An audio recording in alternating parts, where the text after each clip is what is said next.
अस्सलाम वालेकुम, आप देख रहे हैं न्यूज़ एचडी और मैं हूं फरहाना खान। पाकिस्तान में बरसों से बस मालकान ने अवाम से लूट मार मचा रखी है। कभी बहाना बनाया जाता है कि पेट्रोल महंगा हो गया है, तो कभी अखराजात बढ़ने का रोना रोकर किरायों में बेतहाशा इजाफा कर दिया जाता है।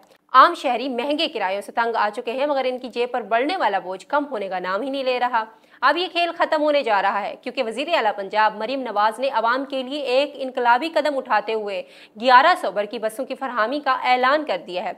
सबसे हैरान कुन बात यह है कि चाहे अब शहर के अंदर सफर करें या एक शहर से दूसरे शहर तक जाएं, किराया सिर्फ 20 रुपए होगा। ये अवाम के लिए एक ख्वाब जैसी खबर है, जिस पर लोगों ने मरीम नवाज के इस इकदाम को खूब सराहा है और उम्मीद जाहिर की है कि ये मनसूबा जल्द अज जल्द मुकम्मल हो और इस तरह कामयाबी से चलता रहे।